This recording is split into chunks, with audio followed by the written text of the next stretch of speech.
하나님 감사합니다. 이 시간 저희로 하여금 나의 생명까지도 주의 나라를 위해서 드리고 싶다는 결단을 하게 하신 것 주님의 은혜입니다. 우리가 이렇게 우리의 주어진 시간을 하나님 나라를 위해서 드리고 사용하며 믿음으로 살아가는 귀한 성도들이 되게 하여 주옵소서. 오늘도 말씀 앞에 세워주셨사오니 그 거룩한 주의 말씀에 선포될 때 아멘으로 받아들이게 하시고 그로 인해 우리의 삶에 하나님의 역사들이 드러나고 회복되는 귀한 은총을 경험하게 하여 주옵소서. 감사드리며 주님의 이름으로 기도합니다. 아멘. 사람은 어디에서 사느냐에 따라 그의 가치관에 아무래도 영향을 받는 건 분명합니다. 중국에 잠깐 다녀왔을 때는요, 그때 연변에서 대두산 가는데 차로 5시간, 6시간 걸리는 것 같은데 그 친구들을 들어보면 학교에 출퇴근하는 게 등하교하는 게 2시간 이내는 가벼운 거라 그러더라고요. 2시간 정도 가는 것은 너무 가까운 거리다. 우리는 2시간만 차를 타고 학교를 간다면 굉장히 먼 거리로 생각하는데 5시간 정도는 그냥 기본적으로 생각하는 걸 보면서 확실히 땅이 넓구나 하는 그 시간 개념이 다르구나라는 걸 알게 됩니다. 예수님의 말씀에 보면은 등장하는 단어들이 참 즐거운 단어가 많아요. 백합화를 보라, 참새를 보라, 씨 뿌리는 비유.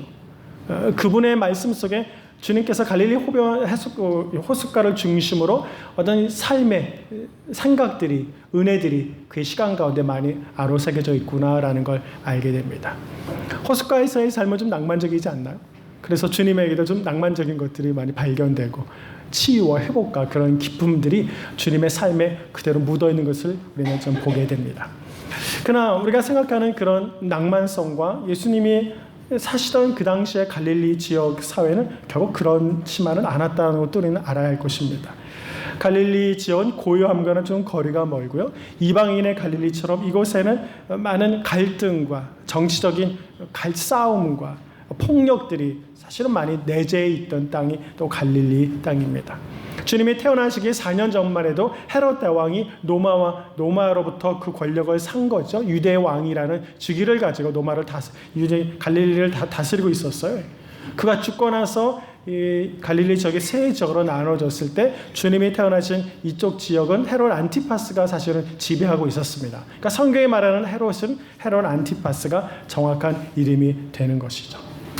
그 갈릴리 지역에는 헤롯은 결국은 그 땅을 다스리기 위해서 폭력을 동원했던 사람입니다. 폭력으로 지배하고 세례 요한도 목을 쳐서 죽이지 않았습니까?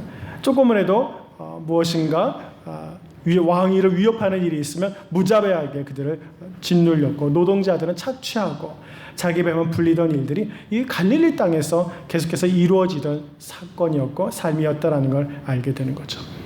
갈릴리를 조금 더 정치적으로 생각해 보면 예수님이 머무셨던 갈릴리 땅이 결코 낭만적인 곳은 아니었구나라는 것을 알게 되죠. 그곳에는 또한 열심당원들이 숨어 지내던 곳이기도 했습니다. 열심당원들의 목적은 무엇이죠? 로마로부터 지금 이스라엘을 독립하고자 하는 것이 그들은 하나의 독립운동가들 아니었습니까? 이스라엘 입장을 보면요. 그런 면에서 갈릴리는 굉장히 복잡하고 정치가 얽혀있고 많은 지배 세력이 서로 숨가쁘게 싸우고 있는 지역이 갈릴리 지역이었다라는 걸 알게 됩니다. 우리가 사도신경을 고백하다 보면 이런 표현이 있죠. 성령으로 잉태되어 동정녀 마리아에게 나시고 그 다음에 어떻게 건너가죠? 본디오 빌라도에게 고난을 받아 십자가에 못 박혀 죽으시고 탄생하고 바로 죽음으로 이 사도신경이 고백되고 있다는 거죠. 중간에 주님이 사셨던 30년 가까이의 갈릴리 사역들에 대해서는 사도신경에 등장하지를 않고 있어요.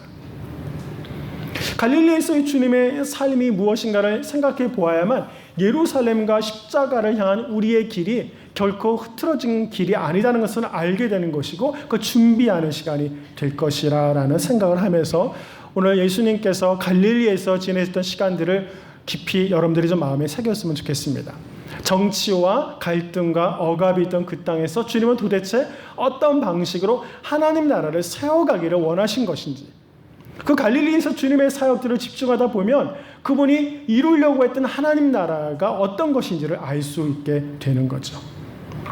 광야의 시험과 십자가의 순환 사이에 놓여있는 이 간극을 어떻게 메꾸고 있는지를 생각해 보자라는 말씀입니다.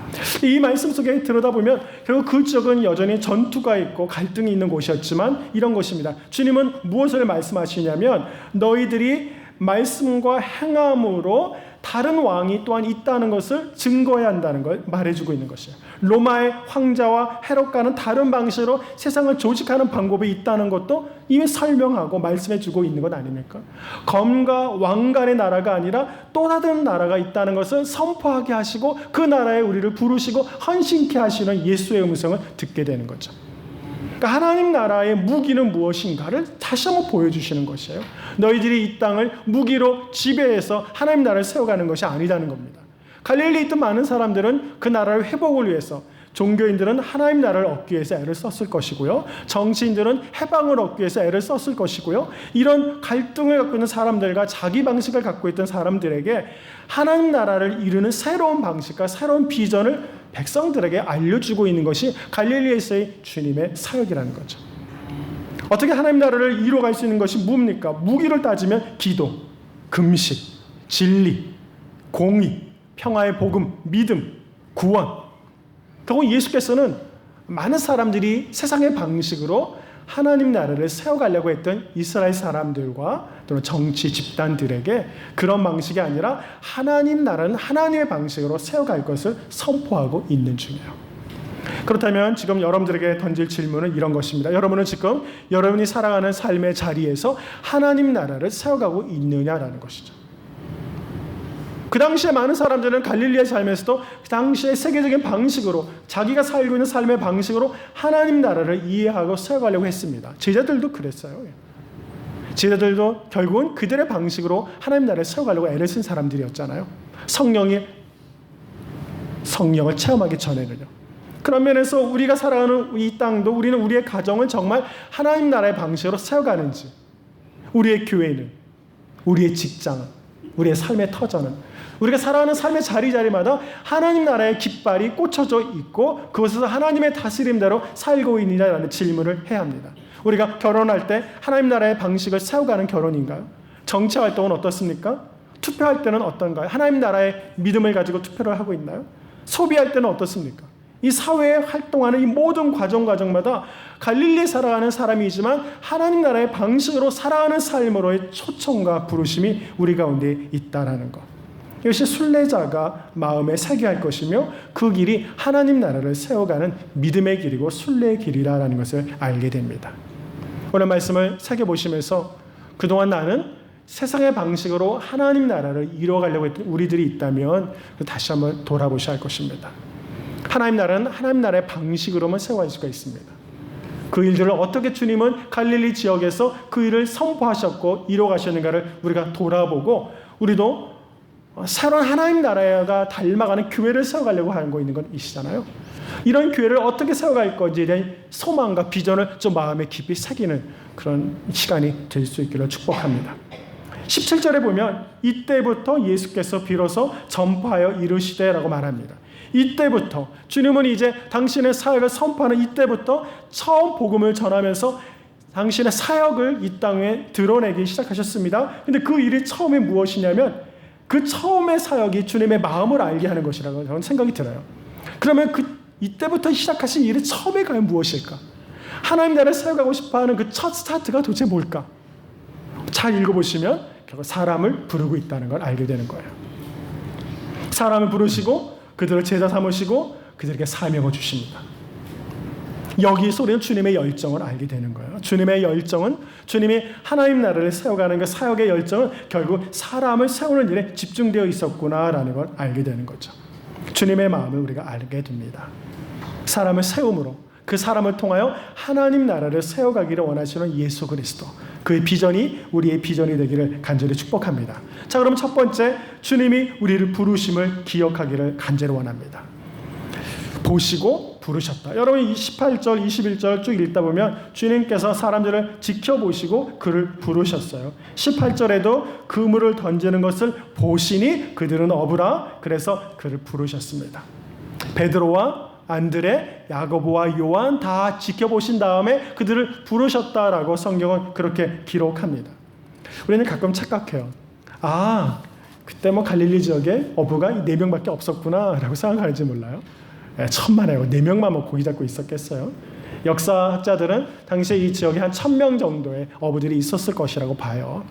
그럼 예수님께서 이들을 부르기 위해서는 오랜 시간 동안 지켜보는 시간이 있었을 거 아니에요. 봐야 부르죠. 가자마자 그냥 무조건 무작위로 부르는 건 아닐걸요. 그런 면에서 하나님이 지켜보고 있다는 거, 보시고 있다는 거예요. 하나님의 보심을 우리가 기억하길 바랍니다. 그래서 저는 우리가 하늘을 좀 바라보고 비전을 바라보는 꿈이 좀 있으면 참 좋겠어요. 숨지 않았으면 좋겠어요. 하나님 앞에 뒤에 숨지 맙시다. 좀 어깨도 피고 하나님 앞에, 하나님 제가 여기 있습니다. 하나님이 눈에 좀 띄어야 되지 않겠어요? 예배 드리는데도 숨어서 예배 드리면 안 되잖아요. 하나님이 눈에 띄어서 그분의 부르심 앞에 나가야 되는 것이잖아요. 제가 며칠 전에 저기 125층인데 뒷길을 좀 걷고 있었어요. 그날 하늘이 너무 예뻤어요. 황홀하게 걷고 있는데 이제 저만 그걸 볼 게 아니라 옆집에 있는 어떤 아가씨들이 자기 집에서 기르는 개를 몰고 산책을 하면서 나오는 시에 제가 만난 거예요. 지나가면서 이야기가 들려오는 걸 제가 들었는데 이렇게 말하더라고요. 와, 하늘 너무 예쁘다. 강아지 이름 부르면서, 이름은 기억이 안 나요. 야야, 저 하늘 좀 봐. 강아지한테 얘기를 했어요. 저 지나가는데 조금 뒤에 이런 얘기 들렸어요. 에휴, 이 녀석은 그냥 보라는 하늘을 안 보고 맨날 먹을 것만 찾고 있어. 이렇게 한마디 하는데 그 말이 제 마음속에 굉장히 와닿더라고요. 그날 하늘 정말 멋있었어요, 여러분. 못 봤죠? 예, 보신 분들 몇 분 계시던데. 예. 우리가 하늘을 바라보는 비전. 이 땅에서 비록 먹을 거를 찾는 우리지만 참 가끔은 눈을 들어서 하늘을 좀 봐야 돼요. 하나님이 내게 부어주시는 그런 은총들, 하나님의 계획들, 내가 도무지 감당할 수 없지만 하나님 내게 보여주시는 놀라운 아름다움과 평강의 은혜들, 그것이 하나님의 부르심이 아닐까라고 그렇게 생각하게 되었습니다. 우리는 이 땅에서 먹고 사는 일이 참 분주하지만 하늘을 바라보고 주님의 음성을 들어야 할 것입니다. 그래야만 살아가는 삶의 본질과 의미를 알게 될 것이고 세상에 줄 수 없는 평강을 하나님으로부터 받게 되는 것이 아닐까라는 것이죠. 하늘을 올려보고 비전을, 소망을 품는 여러분이 되기를 축복합니다. 그들은 성경에 작은 어부다라고 말합니다. 어부라고 구태여 말하지 않아도 될 만한데 예수님의 제자 중에 거의 대부분이 어부예요, 여러분. 어부라 그러면 여러분 이왕이면 뭐 하나님 나라를 세워가려면 좀 괜찮은 사람들이 좀 있어야죠. 그러니까 어부들만 갖다 모아놔요. 뭐 제가 폄하하는 건 절대 아니에요. 좀 그럴듯한 사람도 있어야 되는 거 아니에요. 주님이라면 그 정도 영향력 있는 거 좀 불러야 되는 거잖아요. 돈 있는 사람도 부르고 좀 정치인도 부르고 좀 불러야 되는 거 아니에요? 제가 보기에 그래야 좀 뭐 할 것 같은데. 근데 예수님이 부르신 제자들은 다 보면 다 어부들이에요. 영향력이 별로 없어요. 주님께서 구태여 그들을 부르시면서 성경에도 그들은 어부다라고 말씀하신 데는 저는 분명한 이유가 있다고 봅니다. 하나님 나라는 너희들의 영향력으로 세워가는 것이 아니라는 것이죠. 하나님 나라는 비록 나는 부족하지만 하나님의 음성을 듣고 즉각적으로 순종한 자를 통해서 당신의 나라를 이루어 가신다는 하나님의 약속 아닐까요? 그러므로 나는 영향력이 없습니다. 나는 하나님 나라를 더 세워가는 일이 부족하다고 말씀하지 마세요. 아무것도 할 수 없고 영향력이 부족한 나를 부르셔서 그 대신 내가 그 부르심 앞에 순종하기만 하면 돼요. 여러분 지금은 아무 일이 안 일어나는 것 같지만 여러분이 부르심에 순종하여 그 믿음의 길을 매일매일 걸어나가세요. 여러분 인생 앞에 하나님의 놀라운 계획들이 이루어질 것을 믿습니다. 그런 놀라운 일들이 선포될 것이에요.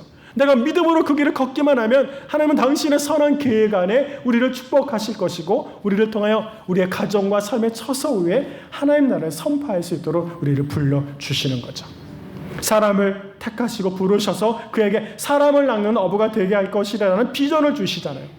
도무지 그저 물고기만 잡고 땅만 바라보고 사는 우리들에게 하나님 부르셔서 주신 것이 무엇이냐면 이것만이 아니라 너희가 사람을 낳는 어부가 될 것이라는 비전을 그에게 선포해 주셨다는 거예요. 이것이 하나님이 우리를 부르시는 방법이에요. 오늘 우리가 예배 드린다는 것은 그저 일상에만 찌들어 있는 우리들에게 하나님이 좀 더 큰 것을 보게 하시는 거예요. 내가 너희를 다스려 가시고 하나님의 방식으로 이 땅을 어떻게 세워갈 것인지를 보게 하시는 거예요. 오늘 하나님을 바라보는 여러분이 되기를 축복합니다. 어렵지 않아요? 주님만 따르세요. 예수님만 따르면 그런 역사가 일어나는 것입니다. 아무 문제 없어요. 여러분이 능력 없는 거 하나님은 알고 계세요. 그 대신 우리가 순종하기만 하면 돼요. 그분을 따르기만 하면 하나님은 나를 통하여 새로운 새 일을 이루어 주실 거라는 거죠. 우리는 가끔 따른다는 일에 대한 생각을 조금 더 해보겠습니다. 우리는 따른다는 일과 복음을 전하는 일을 굉장히 구별하여 생각합니다. 자, 내가 이제 예수를 믿기 시작했습니다. 그러면 이제 예수를 믿게 되고 따르게 되었는데 그럼 이제부터 복음을 전하는 훈련을 받아야지. 전도학교, 훈련학교 다 받습니다.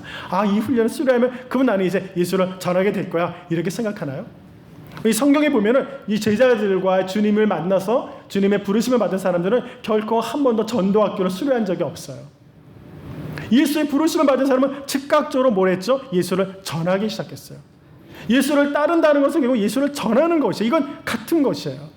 수가성의 여인이 주님을 만나서 주님과의 교제가 이루어지지 않았습니까? 그가 즉각적으로 뭐 했죠? 돌아가서 예수를 전하기 시작했어요.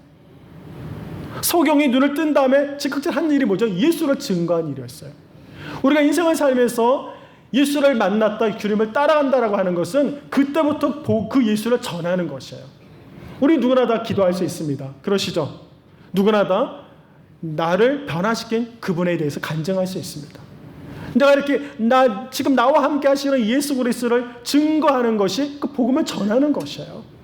예수를 믿는다는 것은, 그분을 따른다는 것은 한마디로 말하면 그분이 내 안에 행하신 일들을 증거하고 나누는 일로부터 시작이 되는 겁니다. 주님을 그렇게 따르고 전하는 여러분의 되기를 축복합니다. 하나님 우리를 부르신다는 것은 그 예수를 증거하게 만드는 것이에요. 그 일은 하나님이 주시는 비전 안에서 이루어지는 겁니다. 사람을 부르시는 주님을 묵상하고 나를 부르신 그분 앞에 그 예수를 증거하면서 따르는 자의 삶을 살아가는 우리 모두가 되어야 할 것입니다. 두 번째, 그렇다면 이 열정적인 사람들은 그 부르심에 즉각적으로 순종하고 있다는데 새로운 역사가 이루어진다는 거죠. 본문을 쭉 읽다 보니까 베드로와 안드레는 그물을 버려두었고요. 이 야고보와 안드레와 야고보와 요한은 뭘 했죠? 그들은 배를 버려두고 아버지를 버려두고 따랐다. 버리는 게 좀 더 깊어져요. 성경에 보니까. 우리 삶에 있어서 버려야 할 것이 참 좀 많아지고 깊어집니다. 다 그걸 버려두었습니다. 재고 또 생각하고 이러지 않았다고. 그냥 주님의 부르심 앞에 즉각적으로 순종하여 따랐습니다. 우리가 영혼을 구원하고 주님의 말씀을 듣는다는 건 바로 이런 것입니다. 여러분, 우리가 주님의 음성을 듣습니다. 영혼 구원을 위해서 주님이 말씀하시고 명령하십니다. 주님의 말씀은 제안은 아니에요. suggestion, 제안이 아니에요. 주님의 말씀은 명령이에요. 우리는 하나님의 말씀에 선포될 때 그걸 제안으로 자꾸 오해해요. 그래서 잠깐만요, 제가 생각해 볼게요. 이렇게 시간을 가지려고 그래요. 그렇지 않아요. 하나님의 말씀이 선포되는 것은 여러분이 그걸 받아들이나 안 받아들이나 여러분이 제안, 오케이, 능력이 있는 게 아니라 그냥 하나님의 말씀에 우리는 할 수 있는 건 그 말씀의 명령을 받아들이는 것뿐이에요. 여러분, 전쟁이 일어났을 때 군인이 전쟁을 하다가 작전에서 패배할 수도 있습니다. 그러나 패배했다고 그가 총살당하지는 않습니다. 어느 때 총살당하죠? 그가 명령에 순종하지 못했을 때. 전쟁에 나가라고 명령했는데 그 명령을 따르지 못하면 뭐죠? 총살감이에요. 싸웠을 때 패배한 것은 총살감이 아니지만 그 명령에 순종하지 못하면 총살감이 되는 거예요. 우리가 하나님께서 우리에게 말씀해 주시고 우리를 부르셨을 때 그 말씀을 들고 순종하는 즉각적인 순종의 자리에서 하나님의 역사가 이루어지게 되어 있어요. 여러분, 하나님의 말씀을 들을 때마다 아멘으로 받아들이기를 축복합니다. 아, 주님 잠깐만요. 제가 생각해 볼게요. 그건 아니에요. 하나님 말씀이 선포될 때 아멘으로 즉각적으로 받아들여서 주님 그렇습니다. 제가 그렇게 살도록 결단하겠습니다. 제가 그렇게 하겠습니다. 이런 결정이 있는 곳에 하나님의 역사가 풍성하게 이루어지는 거예요. 하나님이 여러분의 시간을 드리고 있는 것이 아니에요. 여러분에게 그런 시간이 없어요. 우리가 하나님 말씀이 선포되고 들을 때마다 우리는 아멘만 하면 돼요. 받아들이면 돼요. 그럼 하나님의 역사하시고 새를 행하시는 분은 하나님이신 것을 믿으시기를 간절히 축복합니다. 지금 이 당시에 이들이 그 말씀에 순종해야 되는데 불구하고 순종하지 못하는 삶이 비극이에요. 우리가 예수를 믿으면서 왜 우리 안에 놀라운 일들이 자꾸 벌어지지 않습니까? 우리가 순종하지 않기 때문에요. 하나님의 말씀 온전히 순종하기 시작하면 하나님이 일하시기 시작합니다. 새 역사를 우리가 꿈꾸고 그걸 이루어갈 수 있도록 축복하세요. 그러므로 새로운 역사의 많은 계획들보다는 하나님의 말씀에 순종해 보십시오. 그런 결단을 하세요. 그럼 하나님이 비로소 일하시기 시작하십니다. 그런 은혜가 있기를 간절히 축복합니다. 그런 마음을 잃지 않기를 바랍니다. 어떤 한 수학 선생님이 제가 이제 그 영상을 한번 봤는데요. 초등학교에서 수학을 가르쳤는데 가르치다가 학교를 그만두고 심리학을 공부했어요. 왜냐하면 아이들을 가르치다 보니까요. 이거는 우리나라에 있던 일은 아니에요. 아이들이 수학 문제를 어떤 아이는 잘 풀고 어떤 아이는 잘 풀지 못한다는 거예요. 근데 아무리 생각해 보니까 우리는 기본적으로 IQ가 좋으면 수학 문제는 잘 풀 거라고 생각하죠. 근데 그렇지 않다는 거예요. IQ가 좋은 아이 중에서도 수학 문제를 못 푸는 아이들이 많다는 거예요. 그리고 생각보다 IQ가 낮은 아이들 중에서도 수학을 잘 푸는 아이들이 많았다는 거예요. 그러면서 그 선생님이 내린 결론은 우리는 너무 IQ에만 집중하는데 이 아이에게 이 문제를 해결하게 만드는 또 다른 요인이 있다는 걸 자기는 알게 됐다는 거예요. 그래서 그걸 그만두고 심리학적인 공부를 시작하면서 그 일에 도움이 되고 싶다고 생각했어요. 그러고 나서 그가 내린 결론은 정확히는 모르지만 기계라고 말했어요. GRIF, 그리프, 기계. 이거는 도전 정신, 성취하고 싶은 꿈, 이런 걸 말해요. 그러니까 그가 이 문제를 끝까지 풀고 싶어하는 도전 정신, 용기, 목적 의식을 가진 자가 그 문제를 해결하는 능력이 된다는 걸 발견하게 됐다는 거예요. 우리는 늘 IQ만 생각하는데 IQ가 머리만 좋다고 문제가 해결되는 것이 아니라 그 문제를 끊임없이 붙들고 늘어지고 도전하고 이루려고 하는 정신을 가진 사람이 문제를 해결해 간다는 것이죠. 우리 성령을 충만히 받는다는 건 무엇입니까? 성령 안에서 내게 부딪히는 시련과 어려움이 있지만 하나님을 끊임없이 붙들고 믿음의 삶을 살려고 하는 사람들을 통해서 하나님 나라가 이루어지는 것 아닐까요? 머리 좋은 사람이 하나님 나라를 세워가는 건 아니에요. 이 복음과 성령 안에서 끊임없이 교제하고 그 약속을 붙들고 순종하며 또다시 목표를 정리하고 세우면서 주의 일을 이루어가려고 하는 사람들을 통해서 그 일이 풍성하게 이루어지는 것입니다. 그러므로 예배를 드릴 때마다 다시 하나님과 성령 안에서 부어주시는 그의 목적의식, 비전의식, 목적의식을 마음에 품는 여러분이 되기를 축복합니다. 놓치지 마십시오. 그것이 순종으로부터 이루어지는 것이에요. 아무것도 아닌 것 같지만 하나님의 말씀에 아멘, 그렇습니다. 내가 당신의 그 말씀대로 나의 생각과 나의 감정을 다스리며 그 일에 순종하며 나아가겠습니다라고 결단하는 순간부터 하나님 우리를 다시 다스리고 다시 디자인하기 시작하세요. 나의 힘으로 감당할 수 없던 수많은 일들을 하나님의 한 영혼을 통해서 이루어가기 시작하시는 것이 주님의 계획 아닙니까? 우리가 이 갈릴리에서 이 같은 충분한 교제와 훈련이 있어야 합니다. 말씀에 순종함으로 주님 나라를 세워가는 도전 정신과 은혜가 우리 가운데 있기를 축복합니다. 마지막으로 하나 더 보면은 그분은 그러시면서 두루 다니시면서 가르치시고 전파하시고 치유하셨다라고 성경은 기록합니다. 두루 다니셨다는 거예요. 두루두루. 지도가 좀 보이죠? 두루두루 다니셨어요. 위부터 아래까지 쭉쭉. 벌 한 마리가요, 꿀 10g을 얻으려면요 6만 송이의 꽃을 찾아가야 된대요. 저 앞으로 이걸 듣고 꿀을 앞으로 조심히 먹기로 했습니다. 벌 한 마리가 36만 번을 들락들락거려야 한 스푼에 꿀을 얻는데요. 불쌍한 녀석들. 그리고 먹지도 못하고 사람들에게 나눠주는 벌이 갑자기 귀여워졌습니다.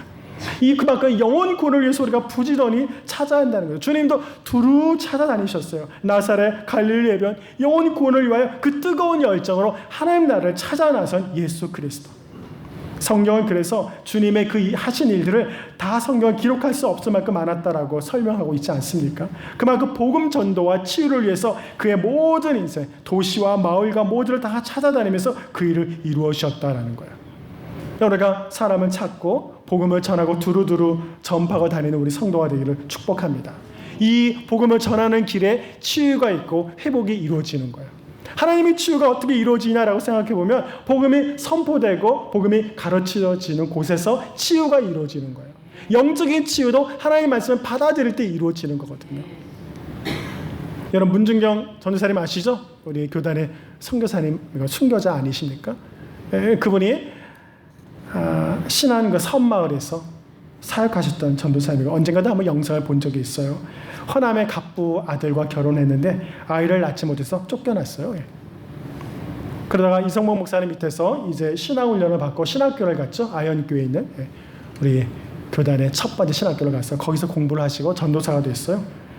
신사참배 반대 운동도 하고 나중에 순교를 당하셨는데 그분이 전도 사역을 할 때 배를 타고 1932년 신안에 있는 바다 그 섬들을 다 배를 타고 돌아다니면서 복음을 전하신 분이에요. 특별히 아이들에게도 많이 복음을 전하고 교회를 100개 이상을 세웠다 그래요. 그때 그 전도를 받고 복음 훈련을 받고 세워진 한국교회 리더 중에 CCC 대표 그리고 이만신 목사님 이런 분들이 다 그분의 가르침 아래서 세워진 분들이라는 거예요. 우리 삶에 있어서 우리가 영혼을 사랑하는 뜨거운 마음을 품고 복음을 전하기 시작하면 이 부지런히 어느 세대든 어느 장소든 복음을 전하기 시작하면 그 복음의 영향력 안에서 하나님의 사람들이 키워지고 세워져서 하나님 나라가 더 풍성히 세워진다는 사실을 오늘 우리에게 보여주고 있는 것입니다. 주님, 우리 충인의 교회 공동체가 더 영혼을 깊이 사랑하는 교회 되기를 축복합니다. 우리가 영혼을 더 사랑해야 합니다. 그 한 영혼을 찾기 위하여 두루 다니셔야 합니다. 복음을 전해야 합니다. 구원의 확신을 가지고 예수 그리스도의 은혜 앞에 나가야 되는 것이죠. 우리가 10월이면 이제 복음 블레싱 전도 축제가 이루어져요. 여러분, 이 방학 동안 지금부터 한 영혼 한 영혼을 깊이 찾으시고 두루 다니시고 예수를 복음을 전하십시오. 하나님의 새로운 일들이 이 가운데 놀랍게 이루어지는 거예요. 한 번 갔다가 못 만나면 벌을 생각하세요. 벌. 얘가 몇 번을 꽃을 찾았다고요? 6만 송이 꽃. 찾아가세요. 벌을 생각하면 아마 여러분이 포기하지 않을 거예요. 끊임없이 두루 다니시면서 복음을 전해보십시오. 그분이 하신 일은 복음이 선포되고 가르쳐지는 곳에 힐링이 이루어집니다. 여러분, 우리가 예수를 복음을 증거하게 되면 우리 고침을 얻게 돼요. 우리의 물론 육신은 이성과 논리를 좋아해서 그런 방식으로 치유되는지 모르지만 우리의 영은 하나님의 말씀으로 치유되는 것이에요. 우리의 정신과 우리의 믿음은 하나님의 말씀을 받아들일 때 살아나는 것이에요. 여러분, 믿으시기를 바랍니다. 우리가 하나님의 말씀을 선포될 때 죽은 나사로에게 주님께서 말씀을 선포하실 때 선포했지 설득하지 않았어요. 야, 나사로, 잠깐만 너 좀 나와볼래? 너 생각해볼래? 이제 괜찮겠어? 묻지 않으셔서 나사로야 나오너라 선포하신 거예요. 이 말씀은 선포되고 그걸 받아들일 때 놀라운 일들이 이루어지는 것이지, 여러분이 이성적으로 논리적으로 이해돼야만 그 일이 이루어지는 것이 아니에요. 복음의 선포를 기뻐하십시오. 여러분, 만나는 사람마다 복음을 선포해 주세요. 예수께서 구원 주십니다. 선포하세요. 복음이 선포되는 곳에 하나님의 놀라운 새로운 일들이 이루어지기 시작하는 것입니다. 여러분에게 오늘 하나님이 우리에게 주시는 말씀을 마음에 새기면서 우리 마음속에 어느덧 식어버리고 멀어져 버린 복음에 대한 열정이 다시 회복되는 그런 시간이 되길 바랍니다. 성령의 기름 부음을 다 받으시지 않았습니까? 개인적으로 영적인 부흥을 경험한 적이 도대체 언제입니까? 언제 내가 하나님 말씀을 들을 때마다 주님 알겠습니다. 제가 이제는 들은 바 선포해 주신 그 말씀대로 제가 순종하며 살겠습니다라고 고백한 적이 언제인가요? 주님의 말씀하시면 그 말씀을 듣고 길을 떠나겠다고 결단한 적은 언제입니까? 천국의 복음을 듣고 이 갈릴리 사역을 다니면서 복음을 전했던 예수 그리스도와 제자들, 우리가 오늘 주의 말씀을 듣고 그분을 따른다는 것은 복음을 전하는 것입니다. 이제 전하기를 두려워하지 마십시오. 여러분의 가정에 복음의 깃발을 꽂으세요. 여러분의 일자리에, 사업의 터전에, 삶의 자리자리마다 세상의 다스리는 방식이 아니라 복음으로 다스려 살기를 원하는 복음의 방식으로 깃발을 꽂으십시오. 그 복음을 선포하라는 것이에요. 복음을 가르치라는 것이에요. 그곳에 힐링과 치유의 역사들이 이루어지며 마침내 하나님의 나라가 건강하게 세워져 갈 것입니다. 오늘 갈릴리에서 제자들을 처음부터 부르시면서 당신의 나라를 세워가시는 예수 그리스도를 바라보시면서 주님은 여전히 우리를 부르시고 있다는 것, 그 일의 즉각적인 순종을 통해서 하나님의 치유와 회복의 역사를 같이 경험하는 우리 모든 성도가 되기를 주님의 이름으로 간절히 축원합니다. 기도하겠습니다. 하나님 감사합니다. 우리가 세상의 삶에 많이 눌려 있습니다. 하나님의 말씀에 선포될 때 아멘으로 받아들이지 못하고 있습니다. 우리가 즉각적으로 순종할 때 주의 새로운 역사와 주님의 회복하심이 우리 가운데 이루어지고 선포된다는 것을 다시 한번 알게 하심에 감사합니다. 오늘 충인의 예배 공동체가 주님의 말씀 앞에 아멘으로 순종하게 하시고 그 말씀을 믿음으로 즉각적으로 순종할 때 하나님의 새로운 일들을 경험하는 우리 모두가 될 수 있도록 축복하여 주옵소서. 이 여름에 지치지 않으며 주의 말씀을 붙들고 믿음으로 살아가는 귀한 성도들이 될 수 있도록 축복해 주시길 원하며 예수 그리스도의 이름으로 간절히 기도하옵나이다. 아멘. 다 일어나셔서 오늘 주일 찬양 가서 제사상과 함께 찬양하겠습니다.